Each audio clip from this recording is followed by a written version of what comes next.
Welcome to the Dalen Show, people, lovely people of the world. Thank you again for tuning in with me here today. It's been again a rough year that we're going on right now, but we're sticking through. We're staying tough together, and we're working hard. I cannot express the love and gratitude I have for all the company people that have helped me throughout this journey over the last year. Right now, I'm recording my episode on June 9th. 2 days prior to today was June 7th, 2021. And the year before that, June 7th, 2020, we dropped the first episode of The Dalen Show.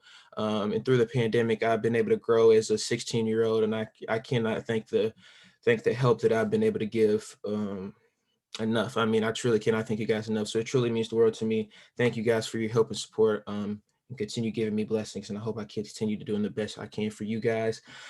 Today with me, I have a very special guest. And season 2, I don't know, I'm very energetic this season. I've got a lot of energy, but I've been nervous for about every single episode so far. In season 1, I wasn't nervous once, guys, but this has got my heart bumping. I've got my hands sweating, but we're gonna get through this. We're gonna work hard. We're gonna have a little fun with Mr. Jay Harris here today. We have Jay Harris from ESPN Sportscenter. Everybody clap it up. Yes, sir. So again, Why are you nervous, man? We just gonna chat. Why? Don't be nervous. look, I said this. I talked to Ronnie Brewer a couple weeks ago, and when it's someone that you've watched for so long, whether it be a basketball player, soccer player, baseball, football, whatever, and of course you on SportsCenter, it's like it's kind of surreal. And for me as a journalist who's been wanting to do this since he was 11 years old, going on 17, it's like, wow, I'm talking to someone who's been at SportsCenter for almost 20 years now, who's been in the program for the field for 30 years now. So it's just surreal. And You made me seem and feel real old there. Thank you. Thank you very much. but I that's think this episode is over. I think I'm done here.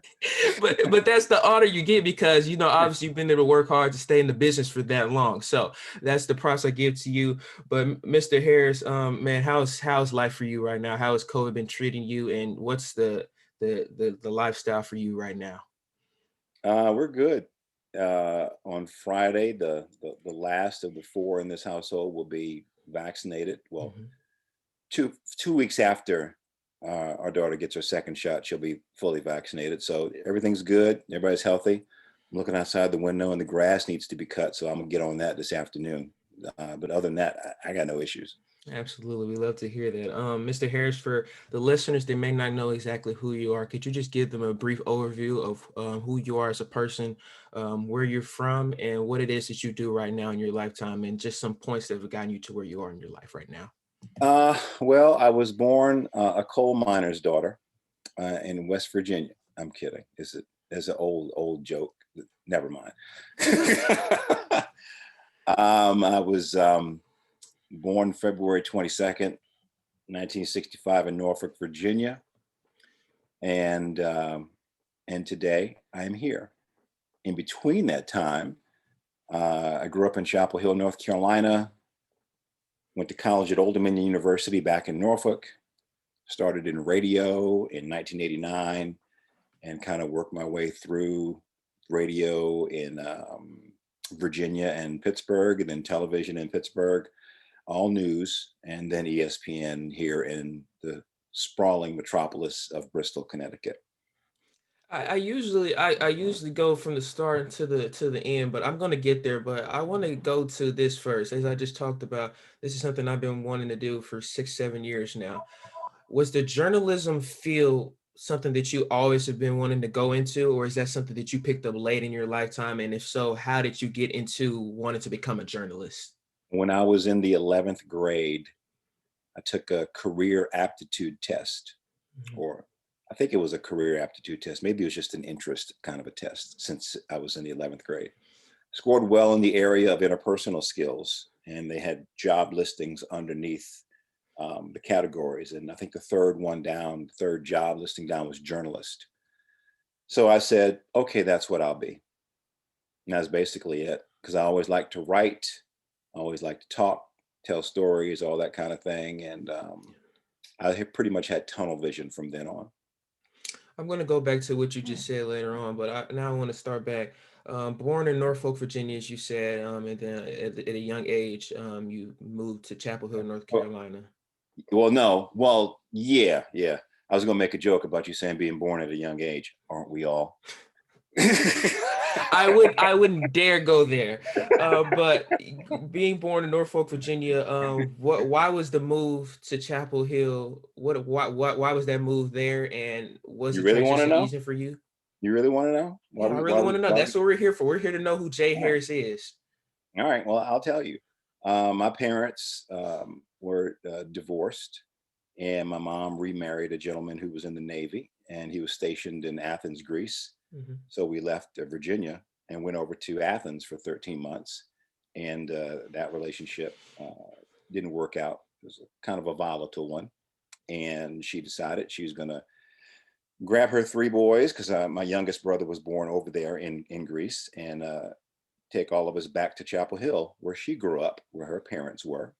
And from the third grade on until high school graduation, that's where we lived. And that's where she still lives. That's where my middle brother still lives. And my youngest brother is I think he's in Virginia Beach. Norfolk or Virginia Beach are right on the line. I think Hmm. part of his house may be in Norfolk and the other part of his house might be in Virginia Beach. So I don't know. What was the biggest difference that you saw from being in Chapel Hill and being in Norfolk? And which one did you kind of, feel like was a more home place for you? I was so young, I don't even remember, to be Hmm. honest with you. Chapel Hill was always home because, um, I mean, it's where I grew up essentially. I mean, I remember when we were in Virginia, but I was so young, I don't remember a lot about it. But Chapel Hill is my grow up place. Norfolk is my birthplace.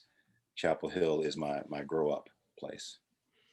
For me personally, Mr. Harris, I think the biggest thing for me is my family. I love my family. I get to spend as much time as possible with them.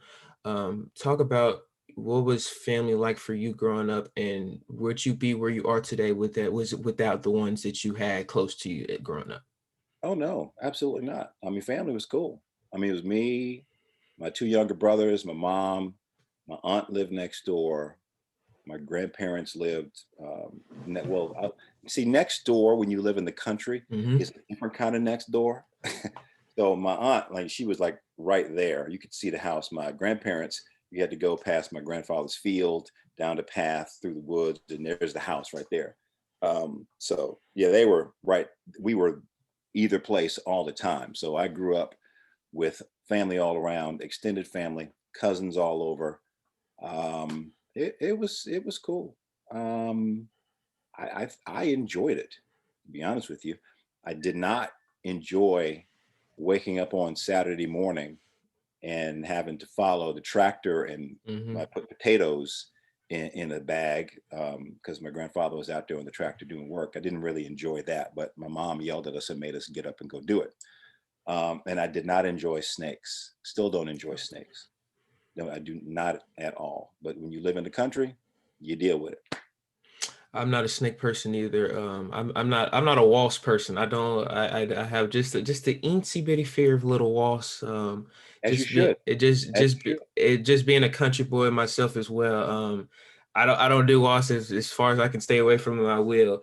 But going back, just what was sports something that you grew a love for at a young age? Were you involved in any sports, and how did that relevancy grow until you become a sports journalist? I played everything. Hmm. Basketball was my favorite sport because, Chapel Hill basketball is king with the university right there, surrounded by North Carolina State and Duke and Wake Forest and Central and all just Hmm. basketballs all around. I mean, all we did was run basketball full court every single day. And my jump shot is still deadly. Anytime you want to go, we can go. All right. All right. um, so, I mean, I always enjoyed sports. When I decided after taking that test in the 11th grade that I was going to be a journalist, my first job that I wanted was Brent Musburger's job at CBS Sports. But I got an opportunity in news first um, because it's all journalism. So, I mean, yeah, I've always had a love for sports. and I don't get to play as much as I used to because my knees don't like me playing basketball now. So I'll spend most of my time at the golf course. But yeah, I always love sports. You know, you talk about Brent Musburger. So I don't know if you remember this, but and shout out to Miss Nicole Griffin. This opportunity would not be possible without her. I had the opportunity to sit down with Mr. J. Harris about a little over a month ago now, and with some other people in her class. And I made a joke. I love Brent Musburger. If you know me, I am the biggest Johnny Manziel college football guy ever. And Brent Musburger called Johnny Manziel's first game. Jay told me, you know, I know you're a Johnny Manziel college guy, but I know you're not a Johnny Manziel pro guy. And you know, you put me on the spot right there. And I mean, you're not wrong. You know, if you get, if you give me, you're not wrong. It was a tough time. But you know, what's surreal for me? It's almost been 10 years now since he's been at College Station. I think that's the epitome for me saying that I'm getting old. You know, even though I'm 16, that it's really been 10 years, almost 10 years since 2012. So that's just crazy to me. Was there anyone that you know that you looked up to as a young person, you know, as sports? Well, who was your favorite person? Who was your favorite player, whether it be basketball, golf, football, baseball, anything? Who was any sports idols that you looked up to?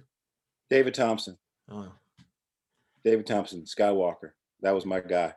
yeah. When he was at North Carolina State, that was my dude. When they won the national title, um, I mean, his legend, his leaping legend, and then when going to the ABA and the troubles that he had personally, and then overcoming them. David Thompson, David Thompson was my guy. My Okay. grandfather, my grandfather liked Phil Ford. My Hmm. grandfather was a Carolina fan, and I was a North Carolina State fan. I don't know how we coexisted, but we did. Uh, Jay, what were the some things that you did outside of sports in general that kept you busy throughout not only you know early years but in high school as well? Well, yeah, I know you're a big music guy. Talk about that a little bit, but what were some things outside of sports that kept you busy? Homework, man, getting good grades, because I enjoyed coming home, Yep. and I did not enjoy bad grades because when you live in the country, there are these things out in the country, Already know what you're like talking about. trees, and Hmm. these trees grow branches, and you could take one of them branches and do some stuff with it. Like if you get a bad grade, your mom will Yep. go out there or tell you to go out there and get this. Son, no, no, no, we're none of that, none of that. So getting good grades. That was a lot of time I worked, and yeah, music. Started a band with a couple of my buddies, and we did that for a couple of years. We were pretty good too. We are pretty good. Why did you get into music and how did the band come into what it was?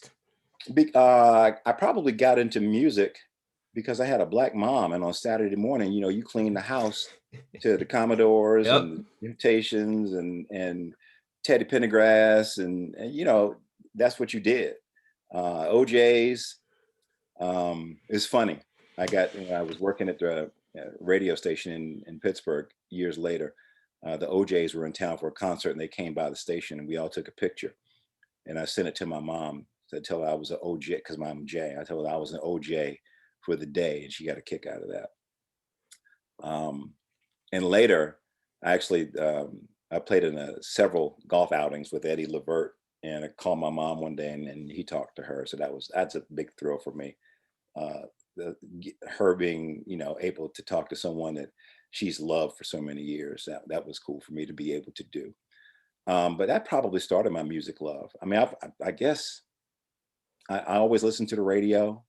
Um, Back in the day, where with the cassette tapes, and you try to wait for your favorite song to come on, and you record it. And I was a pause switch mixer, man. I was tight with that pause switch. I could try to get the DJ's voice out, and when the music starts, and yeah, I was pretty good with it.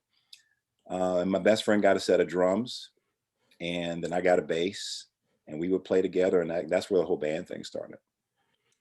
Was was the band in general, but was the band in high school everything that you wanted to get out of it?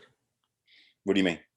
You talk about like such as this. I love Friday Night Lights. And I think they had one of the greatest times ever, even though they were just acting. But you look at high school going into it, and you're like, I want this to be the greatest part of my life. I want to have the most fun ever. Was that something that you got out of high school, or was something, bigger than it?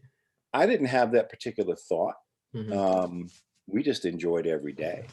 And I kind of still have that thought. I mean, I wake up and every day is new, and there's an opportunity for today to be the best day ever. And when you go to bed tonight, and Lord willing, you wake up in the morning, and tomorrow has an opportunity to be the best day ever. So that's the way I've always tried to live and to be. But in high school, man, we had a lot of fun. We just laughed and cracked jokes and shot hoops and had band practice and played gigs, and we played a little bit of everything, and a lot of Prince. Yep. Is my guy, is my dude. Um, we our goal was just to have fun every day, and we did.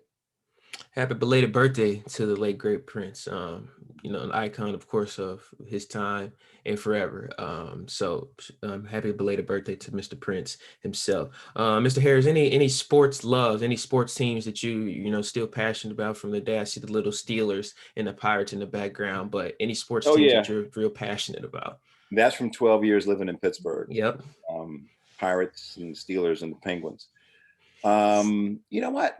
Honestly, and I was telling somebody this the other day, and they kind of poo-pooed me. They're like, "Oh man, that's a cop out." I don't really root for teams in Hmm. particular anymore. I went through the whole phase with everybody with Michael Jordan and the Bulls Yeah. in the '90s, but after Mike left, I kind of migrated to just enjoying individual players and just enjoying the game. Growing up, I was a Celtics fan. I don't know how, probably because I really liked John Havlicek, but I really liked Julius Erving too. So I like the Sixers too. Kind of difficult liking the Celtics and the Sixers back then because they Yeah. hated each other. Still do. Um, so, I mean, I don't really team root, I game root now. And I think that allows me to be um, even unbiased on the air because honestly, I Yeah. really don't care. I just want to see a good game. I think, with the growth of social media, and you said, you know, now you're just trying to enjoy, the game and trying to enjoy the players within the game. I think social media has definitely changed that. And in terms of that, I How so? mean, you see, I mean, I like yesterday, I saw a post about Michael Jordan, and everybody's like, oh no, but LeBron's the GOAT, LeBron's the GOAT, LeBron's the greatest. I don't like, what's your take on that? What do you think about that? Because I don't agree with it. Again, I'm just kind of like you. I used to debate it, but at this point, I think honestly, Kobe's death, God rest Kobe Bryant, it changed me from saying I just got to enjoy it at this point, because you never know when these players are going to be gone. That's how I am. I don't think you can determine who's the greatest of all time because each generation Yeah. played with their rules, their teams, their equipment. It was what it was. So you can have like greatest players of eras, but I don't think you can say that that one particular person was the greatest of all time in a team sport. That's just really really difficult for me because I mean, folks will gravitate towards Mike, and I love Mike and his 6 championships and 6 MVPs. Six is great, but Bill Russell has 11, and Bill Russell was a monster. Bill Russell was a monster at San Francisco, and Bill Russell was a monster with the Celtics. And Bill Russell toned his offensive game down because he didn't need to be the offensive monster that he was at San Francisco in college. He needed to be the defensive monster that he also was in college. So, I mean, 11 is greater than six. Um, but even with that, the greatest of all time, I don't know. I just don't think you can do it. That's just me. That's just me. LeBron is great. Kobe's great. Russell's great. Jordan is great. Everybody forgets about Kareem. Yep. God bless Kareem. Skyhook. Um, You just scored most points than anybody else, and you just had the devastating sky hook that no one could block, the most potent offensive weapon in the history of basketball. I'm just saying. So we just forget about Kareem. More rebounds than anyone. I mean, just we forget about Wilt. I know Wilt has one championship, but you put Wilt in today's game, who's going to stop him? I don't know. I don't know. It's the same thing with football. I mean, it's very difficult. Mm-hmm. It's very difficult. I mean, even in individual sports, I think it's difficult. Muhammad Ali is self-proclaimed the greatest of all time. Yeah. And for his entire life, his body of work inside and outside of the ring, yeah, I probably was.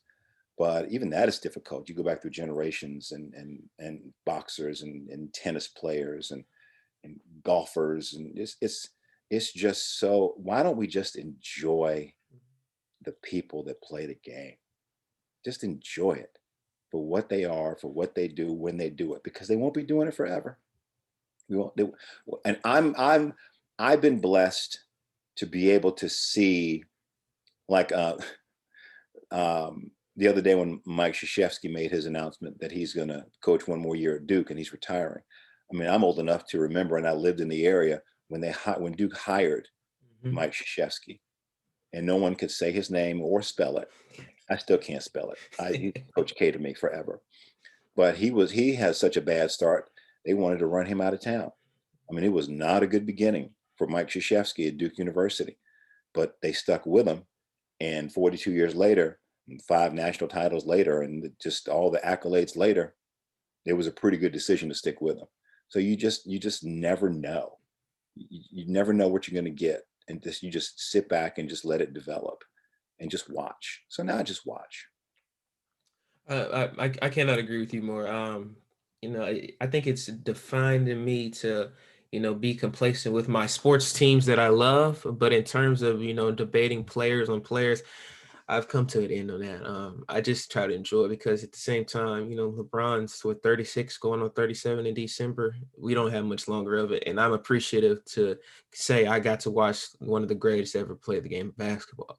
Yeah.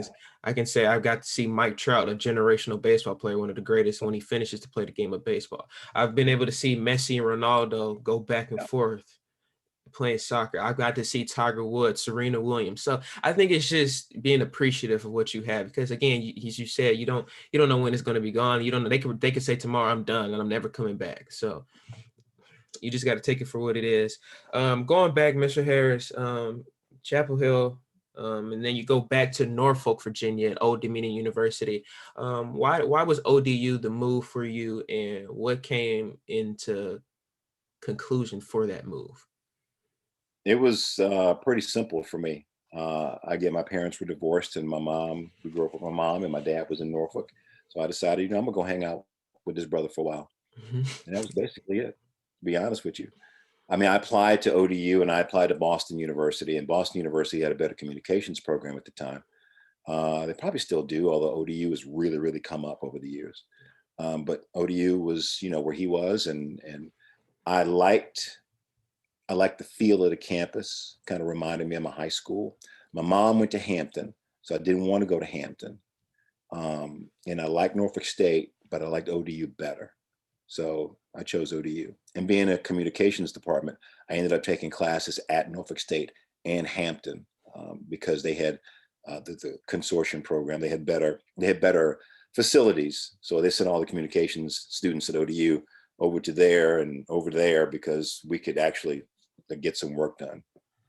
Now everybody stays at ODU because they have a really, really good studio and good program, and a lot of good folks have come back to ODU to teach. When you first had the opportunity to go to ODU, what was the change like for you? Was it a big change of pace? The big Going to college? yeah. It's freedom.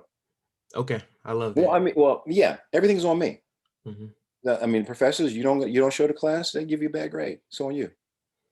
I mean, so you manage your time. The whole world opens up. It's like you're your own CEO the rest of your life, starting with those 4 years. Whatever decisions you make. I remember one. I think it was my freshman year. The first time, maybe the only time, I just decided, I was going to hang out all night with my friends and party and whatever. And I got back home.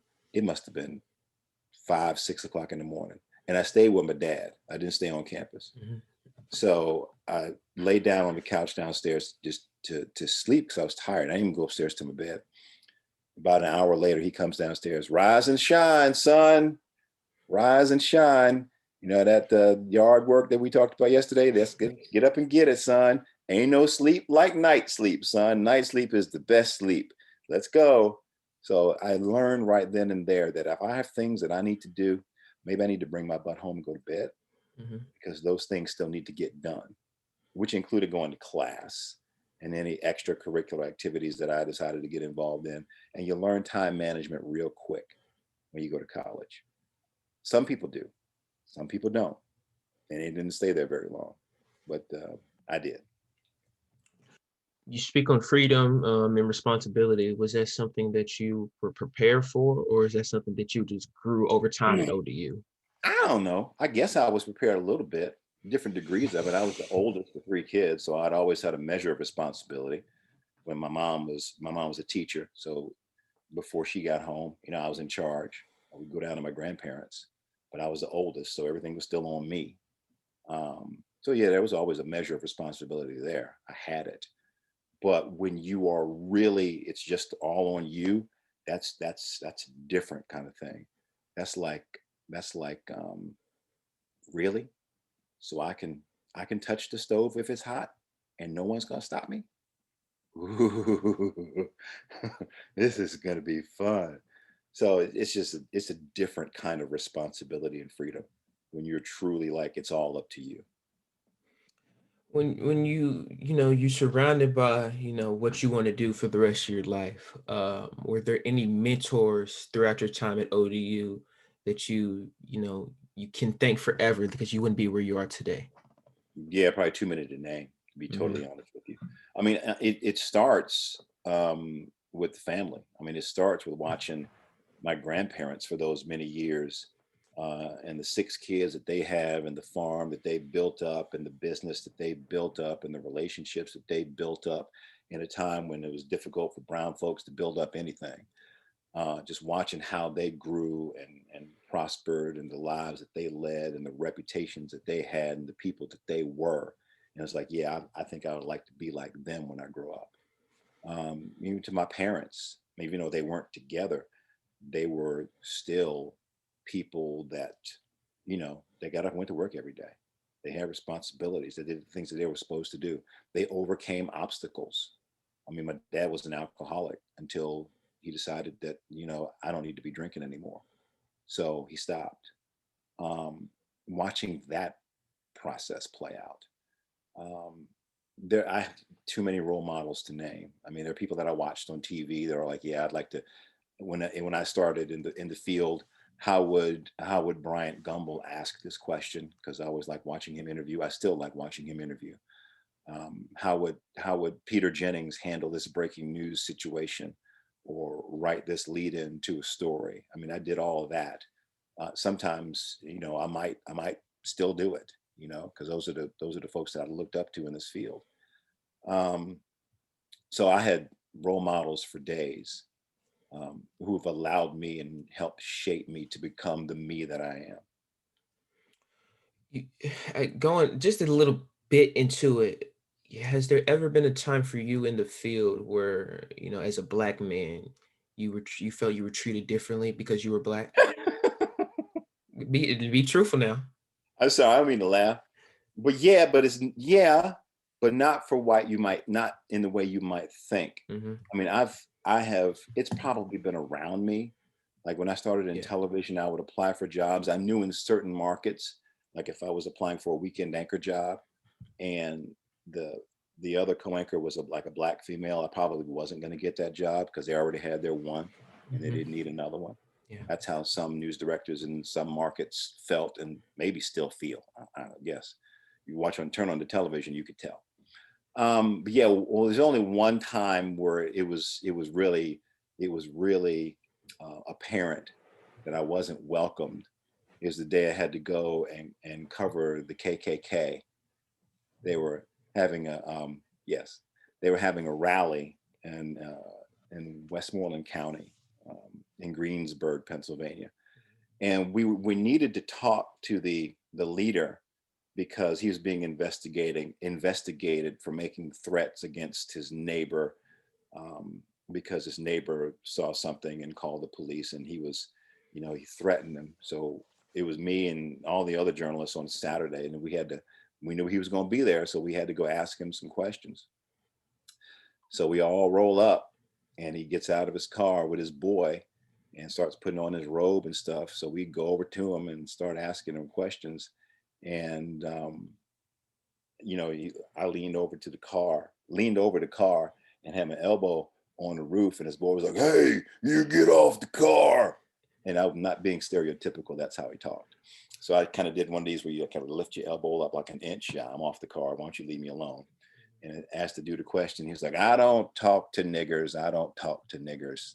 I was like, "Okay, well, I'm not one, so you can talk to me." And it was kind of surreal. It was funny to me because I have a weird sense of humor. But it was surreal because for a minute there, the interaction was the story, and the other journalists were like watching this play out. And I'm like, y'all need to ask him some questions because obviously he's not going to talk to me. So then we started asking him questions, and we all got the story. And then I stayed afterwards because I'd never been to a Klan rally before. And I just wanted to see what they did. And they just kind of stood on the steps of the courthouse and yelled and chanted. And it was like, wow, this is a little a little inside peek at history and what Yeah. my ancestors had to deal with on a daily basis. Except their experiences were much worse than mine because these folks were allowed to do much worse things than Mhm. just stand on courthouse steps and yell and get mad at people because they lean on their car. I mean, it was really weird to me just to witness that. But that was the only day where I felt like my color impacted or had any impact on anything that I did. Other days, I just didn't pay attention to it because I figure if you're looking at me for my color, then you're missing my ability, and I'm just going to show you my ability, and the rest is up to you. I'm gonna come back to that, but I also want to go back because I didn't get to this and I really wanted to. For someone that's never been to Old Dominion, never been to Norfolk, Virginia, what's something that you would say they would have to do on a trip to Norfolk, Virginia that, well, you can't do anywhere else in the world? I don't know if there's anything you can't do anywhere else in the world. Mhm. I mean, it's just different scenery. Um, the botanical gardens are beautiful. The beach, of course. Um, there's so many really cool campuses. I mean, I would say go to Hampton, go to Norfolk State, go to ODU's campus, and just walk around. Um, what else? What else? A lot of what I grew up with is gone because of um, redevelopment, um, just just time. So a lot of the little places, like the little restaurants with the really good food that my dad would take us, they're not there anymore. So I can't say go to the Carolina restaurant because I don't believe it's there. Um, but yeah, those go to the beach and go to the gardens and tour the campuses. To go to the beach, what is your favorite vacation spot in the world? Where's some place that you would never get tired of going to? We become Disney people Yep. Hmm. since ESPN's owned by Disney. Um, that might be one, um, as long as there are golf courses nearby, and there are plenty. But Disney, you can go to Disney as an adult, and it never gets boring. It is the happiest place on earth. It's fun, and the Disney cruises are even better.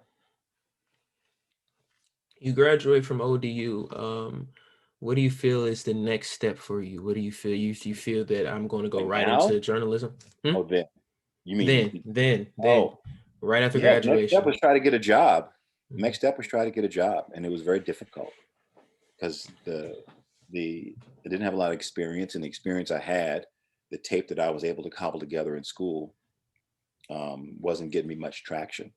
And then I decided to quit and go back to school and teach. And I applied to University of Maryland or a grad program. And University of Maryland told me no, which was the best no I ever got. And my dad said, well, I guess you got to just keep trying. And so I did. And eventually got a job. It was a glorified internship because it wasn't making any money. But the news director at the radio station, who I met in college, who happened to be a fraternity brother of mine, said, I can give you plenty of experience, but I can't pay any money. I just don't have it in the budget. But I can teach you everything I know. So Don Roberts took me in and taught me everything that he knows. And maybe not everything, because you don't teach them everything. You make them learn something.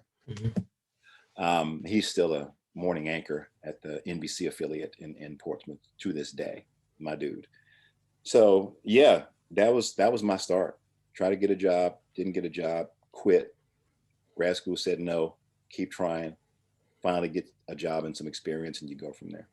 What's something that you learned from Mr. Don Roberts himself that you've never been able to learn from anyone else? See, never be able to learn from anywhere else is a tough one. Mm-hmm. Not sure anything. He allowed me to do things that no one else needed to allow me to do because I made plenty of mistakes with him. And he allowed me to work through those mistakes that you would not be allowed to make, like on your next stop. Yeah. These are things that you need to know.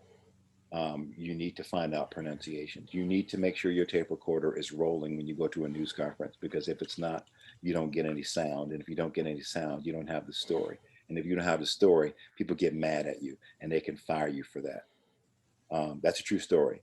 And I guess if I was making some money, Don maybe would have fired me because he was mad at me. But, he allowed me a little grace, and, I didn't make that mistake ever again. But I was allowed to make that mistake at a time where it didn't cost me my job.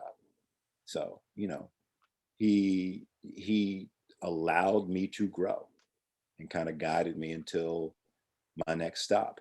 And see, the next stop when I got to Pittsburgh, you learn the area, you learn the names, you say someone's name wrong, you get it right the second time, you keep going. But you do things come to you quicker because you've done it before. And that's what this business is. It's about reps. Even transitioning to television, the storytelling. It's the same storytelling in radio that is on television. There are pictures with TV, so you can use your pictures. But in radio, there's sound, there's natural sound. So if you incorporate some natural sound with your pictures, then you're telling a real full story. It's great. So the radio training really helped me with television.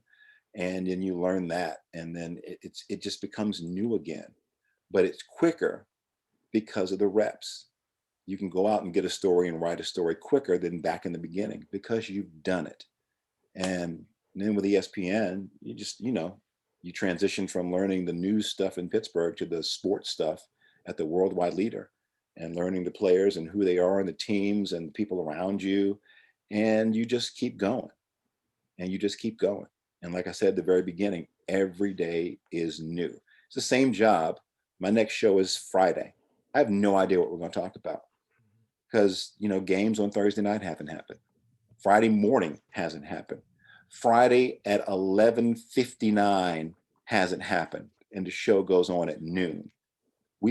There have been plenty of times where we've had breaking news happen right before a show. Breaking news: Brett Favre is back. Yes, about 14 times he's coming back. So, but everything that you prepare up to that point is gone because it's about this breaking news that happened in the last 2 minutes, and you just go, and you have no idea what's going to happen. You don't know what you're going to say. You don't know who you're going to talk to. You don't know anything. You just go on television and you just do the job. We got breaking news and we're learning it just as you are. And here's what's going on. This is what we know to this point. See, I'm looked it up like there's a camera. There's no camera there, but it's habit. Habit. The camera's here, but I'm looking up because I'm thinking I'm on television because you just do those little things. So it's every day is new. Every day is brand spanking new, and it's great. You talk about reps, and I'm gonna get to this and then actually go back to so we can get the whole story. But you talk about You got like reps. 5 more minutes because I have Okay. another call. I'm sorry. You're good. You're good. That's good. Thank you for letting me know that. But you started in news in Pittsburgh. Then you had the opportunity to go to ESPN. Reps are different because you're doing news and then you're doing sports. No, no. Reps are the same. Okay. Subject matter is different. Talking and writing and telling a story and interviewing, all of that is the same. Hmm. I just had to learn who I'm talking and writing and telling a story about. Like instead of the Pittsburgh School Board, I'm doing the Pittsburgh Steelers. I'm not doing the implosion of Three Rivers Stadium, which was a news story, or the building and the groundbreaking for Heinz Field, which was a news story as well as a sports story. I'm talking about the team. I'm really getting into Ben Roethlisberger and Mike Tomlin and those things, as opposed to the periphery that I would cover as a news person. So everything is the same except the subject matter. How does a news anchor get in contact with ESPN? How did you get to ESPN and what was the translation for you there? Uh, a friend of mine who was my boss essentially at the radio network where I worked in Pittsburgh. I worked at the local station, the flagship station for the American Urban Radio Networks, at the time the largest Black-owned radio network in the country. And he left AURN and went to ESPN Radio, and then moved into the area of negotiations and talent recruitment. At the end of my TV contract, since he's my friend and I trusted his opinion, sent him a tape to critique it. And he, unbeknownst to me, showed it to a bunch of folks at ESPN, and then they called me up and said they want to bring you up for an interview or an audition. And I was like, who? He said, folks here at ESPN. So what folks? The people I showed your tape to. Why'd you show my tape to those people? I sent it to you. I said, well, they like your tape. Why don't you just come up for an audition? And my wife was like, you watch ESPN all the time. Why don't you just go? Mhm. So I said, okay, I'll go. Went, did the audition. They liked it, interviewed. I guess they liked me, went back to Pittsburgh. He called me up. They want to hire you. Said, I'm news. I want to do news. Don't want to do sports. I want to stay in news. The Today Show, Good Morning America. That's my goal. I appreciate your interest. Don't want to go. No problem. Give me a call if I can help you out. Call me back. They really want to hire you. Mhm. Tell me about the job. ESPN News, nights and weekends, no mention of Sportscenter. Didn't really bother me because I wasn't looking to do that anyway. I asked him for a salary range. He told me, said, I'm in that range now. Don't know if I want to move to Connecticut. It's cold in Connecticut, like it's not cold in Pittsburgh, right? So I said, no, I appreciate it, but no. And unbeknownst to me, since we're family friends, my wife called him up. He said, is this a good opportunity for Jay? Yeah, I really think it is. I really like him. I think he could do good stuff here. All right, I'll take care of it. Thank you. Bye-bye. Bye-bye. So my agent and I talked about it, and we decided, let's just throw a salary number at them and see what they do. And they didn't meet it, but they got close. And they were like, wow, okay, they really want me. And they did all right by the salary. Okay, we'll go. He's like, are you sure? So yeah, we're gonna go. Made the decision because they wanted an answer. We're gonna go. ESPN, here we come. Went to bed that night, woke up the next morning. I'm not going. Don't want to go. And my wife gave me that look that women give men when the women know that the men are about to do something stupid, but the men Mhm. have no idea. She knew I was about to do something stupid. So she got a legal pad, line down the middle, pros and cons, and the Disney benefits alone made it the best decision that she ever made, because I'd have messed it up, and we're still here 18 years later. So that's a long story of how the news anchor in Pittsburgh got to ESPN, the worldwide leader in sports. I know we're short on time, and I just have one more question, and it's kind of broad, but almost 18 years now at ESPN, and you've been able, I'm sure, to you work with many great people. The late great Stuart Scott. If anyone knows you, I think you and Hannah Storm are probably the best one-two combo on TV. Oh, Um, thank you. She's the best. She is she absolutely is. phenomenal. I love working with Hannah. She is the best. But what is the one thing you've been able to learn at ESPN that has forever changed your life? And on top of that, what's some advice that you would give to the listeners? It's the Um, same thing.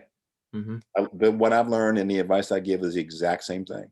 Something Stuart Scott told me: do you, be you.